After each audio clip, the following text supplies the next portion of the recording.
YouTubers, Mike Martin's here, Mike Martin's channel. The idea of alternative currencies is going mainstream. And when they say alternative, what are they talking about? Cryptocurrencies. And if you can't read Market Talk this morning, the Raven was on this morning, and he's been talking about this for a long time, where everything cryptocurrencies are going mainstream. When are they going to crank it up? When's the jack coming out of the box? When are they going to abolish cash use? When is everything going crypto? When are mom and pop's businesses basically going to have to fold or go under because the peer-to-peer selling, or me to a friend or colleague selling, here, give me $10 for this, now I got to pay tax. If I buy something from somebody or I sell something to somebody, I'm going to have to pay the tax on it to the government. They control everything that's sold and bought, so they know what's sold, what's bought, who's transferring money to who, and for what purpose. Do we really need that? I don't think we do, and this is not coming up with more solutions. They're trying to brand it as criminals in the black market. The criminals and the black market don't do enough damage to take our freedoms away as a private citizen, as a private spender, and to make a private business transaction, and that's going to take away from that. And we lose a lot more than the little shadow guys out there basically have nothing. It's nothing in comparison to what we lose as a person in society, or a citizen in society. Mastercard, one of the biggest players now, is looking at its new money. This new money is starting a cryptocurrency team. Do you have the desire to work at cutting edge intersection of payments and cryptocurrencies? Mastercard asks. Those hired will monitor cryptocurrency ecosystem trends and develop new products and solutions. So, a credit card expert called it a smart move. Bill, CEO of lowcards.com, says Mastercard sees there's a lot of activity in this area, even if it's going to offer its own cryptocurrency. They know it's important to have people who understand the subject. Others are already playing the money game. Mastercard is part of Libra Association, which includes PayPal, Visa, and other big players. Libra intends to create a globally digitally native reserved-backed cryptocurrency built on the foundation of blockchain technology.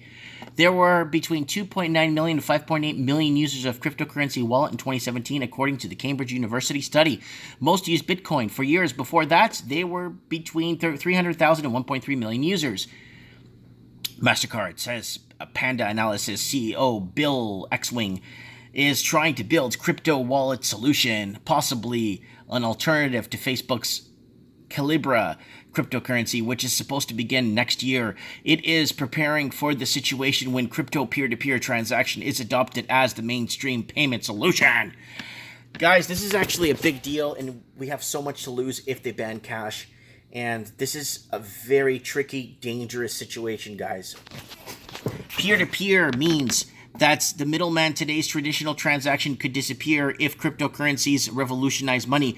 Cryptocurrencies are decentralized because there is no intermediary transaction or a party-to-party through the electronic addresses without central banks. In fact, they represent a vote of no confidence in the policies of central banks.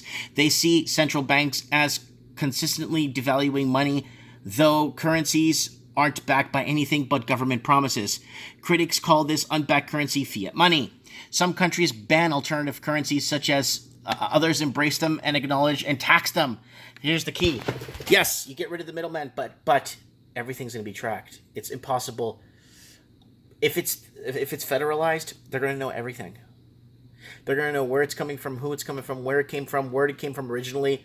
I mean, we're going to watch bank robbery movies as like the olden days, like when they had stagecoaches, because there's going to be no more cash around. You're going to see computer hacking type movies. That's all you're going to be seeing going in the future. You know, a guy walking in with a bandana over his face and say, "This is a holdup. Sir, we don't have any cash here. We banned cash many years ago."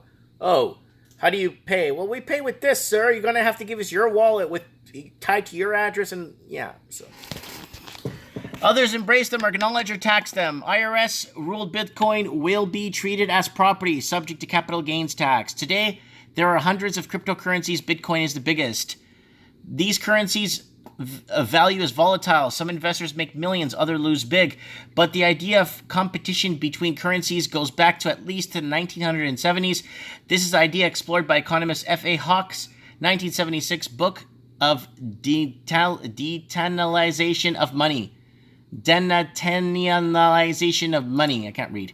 Hawke contended the government monopoly of money must be abolished to stop reoccurring bouts to acquire inflation and deflation. He also argued that increasingly outrageous overspending of the government, which can be seen in the federal government's $1 trillion deficit, at a time supposed to be strong economic growth, would be restricted in the money monopoly was ended.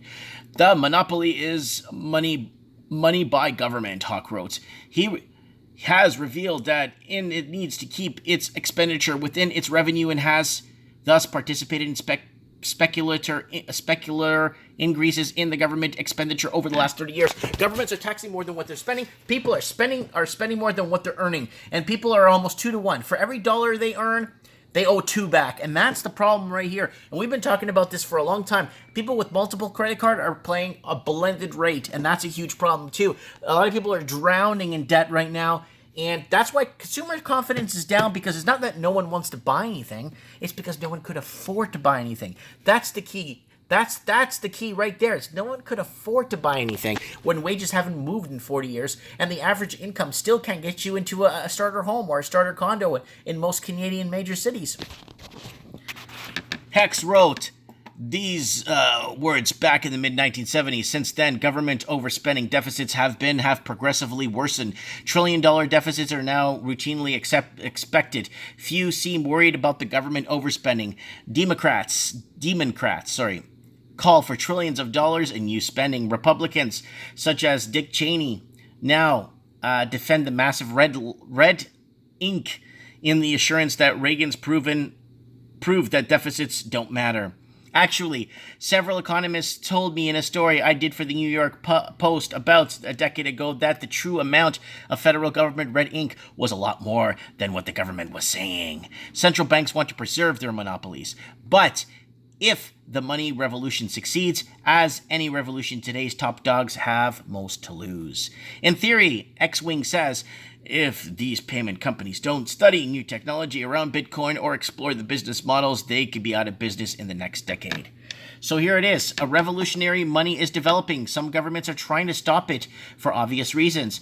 Human nature. Almost everyone would like to be in a monopoly position, but competition prevents it from factoring marketplace. However, governments have the legal power to make competition go away or prevent it from coming back. Just like they killed the gold-backed currency in 1971, Richard Milhouse Nixon removed the gold standard off the American greenback and leaving it naked and creating a petrodollar. Why? They had to unpeg the dollar from gold because they wanted to go to war. You can't go to war with a gold-backed currency. It'd be too expensive, right? Your reserves have to keep increasing in gold to continue making money. And if America kept a gold-backed currency, it'd be very hard to find the currency itself.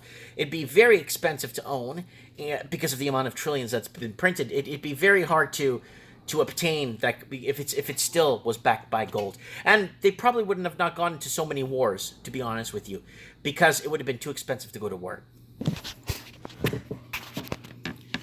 More money screw-ups. The movement for alternative money is a result of the history of the government monetary mismanagement.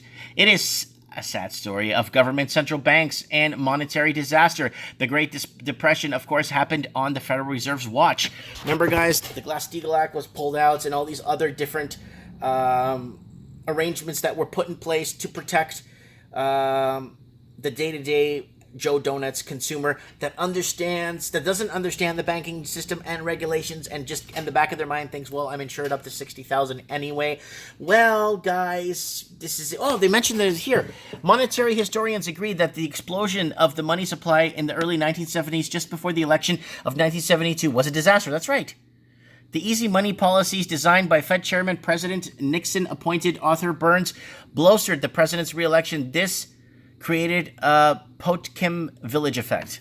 The economy grew in short term, then blew up, creating 1970s stagflation, running millions of lives for about a decade. Interest rates went over 20%, a nightmare for interest-sensitive industries. Oh yeah, for sure.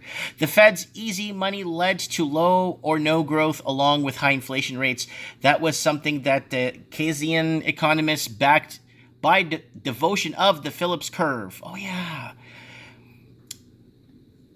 Sorry, I thought I heard somebody there. Had previously said would never happen, it happened. It is logical that many historical literate, well, I'm illiterate myself, but literate people want to take away money from making monopoly from the government's central banks. Their records of frequent recessions and sometimes depressing inevitable lead to a boom and bust cycle. These governments that want to ban these new money developments may be fighting those who have come up with a better mousetrap.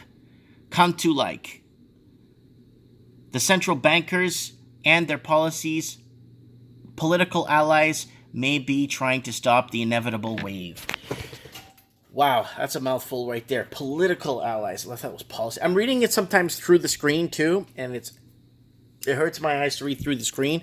But when I kind of move the phone down, I can see better. But I just wanted to read that. I don't care if you guys don't, if I can't read, but I know I'm not stuck in this mess. I didn't take out any debt, so I'm not sitting on a debt trap right now, because right now paying back debt is going to get a lot harder, especially with wages in stagnation for the last 40 years, and with people now, credit card companies now, and bigger players now looking to play with crypto. But it's going to be monitored, but you'll know who the middleman is. You'll know who gave you the money. It'll be like PayPal. It'll show you who the transaction was from, on what date, at what time, and what it was for. So that's what I'm kind of worried about. Like, do people have that privacy anymore, If some guy wants to go buy an adult magazine, they don't make those anymore, but they used to make adult magazines back in the day. He doesn't want to be tracked to it. He wants to pay cash. He doesn't want his credit card company or people, I guess, on the open end to see what he's purchasing, I think there should be that privacy between, especially a peer-to-peer. There should be some sort of protection over this, because this is definitely not fair, and it's not what a lot of people are signing up for. If they do cryptos, they want to do a non-regulated crypto, a non-federal cryptocurrency. They don't want this regulated crap, and they don't want it banned, because you're going to see Bitcoin and all the other currencies crash if they start regulating other cryptocurrencies. So let me know what you guys think in the comments below. Thanks for watching, and let me know. Thank you.